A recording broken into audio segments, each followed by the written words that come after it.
Kejadian pasal 9, Perjanjian Allah dengan Nuh. Lalu Allah memberkati Nuh dan anak-anaknya, serta berfirman kepada mereka, "Beranak cuculah dan bertambah banyaklah, serta penuhilah bumi. Akan takut dan akan gentar kepadamu segala binatang di bumi, dan segala burung di udara, segala yang bergerak di muka bumi, dan segala ikan di laut. Ke dalam tanganmulah semuanya itu diserahkan. Segala yang bergerak, yang hidup, akan menjadi makananmu. Aku telah memberikan semuanya itu kepadamu, seperti juga tumbuh-tumbuhan hijau.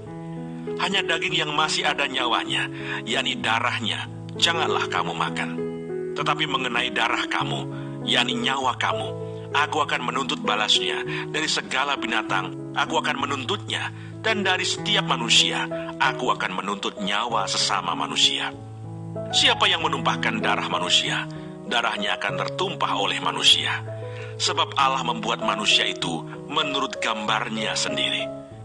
Dan kamu beranak cuculah dan bertambah banyak, sehingga tak terbilang jumlahmu di atas bumi. Ya, bertambah banyaklah di atasnya."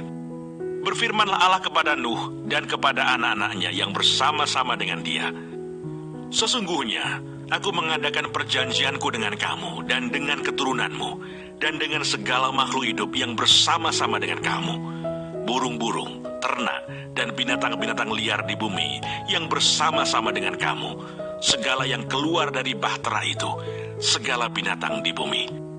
Maka kuadakan perjanjianku dengan kamu, bahwa sejak ini tidak ada yang hidup yang akan dilenyapkan oleh air bah lagi, dan tidak akan ada lagi air bah untuk memusnahkan bumi." Dan Allah berfirman, "Inilah tanda perjanjian yang kuadakan antara aku dan kamu, serta segala makhluk yang hidup, yang bersama-sama dengan kamu, turun-temurun untuk selama-lamanya. Busurku kutaruh di awan, supaya itu menjadi tanda perjanjian antara aku dan bumi.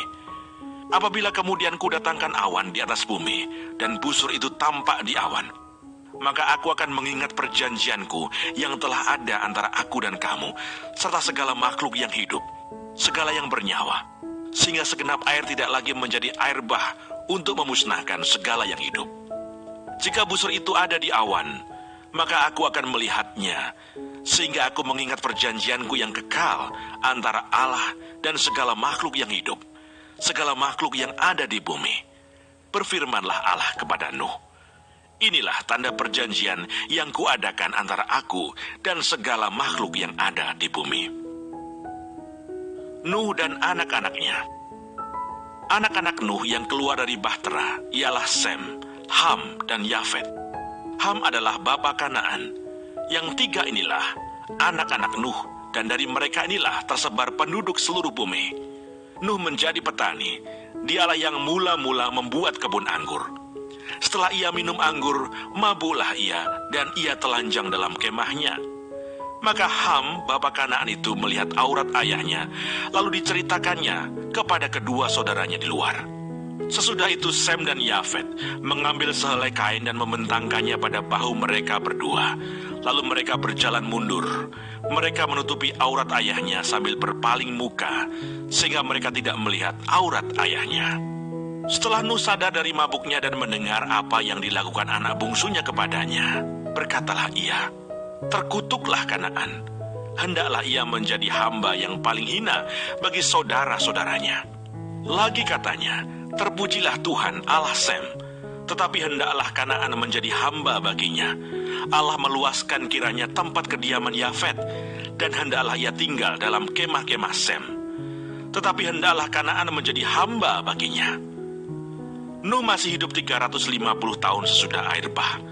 Jadi Nuh mencapai umur 950 tahun, lalu ia mati.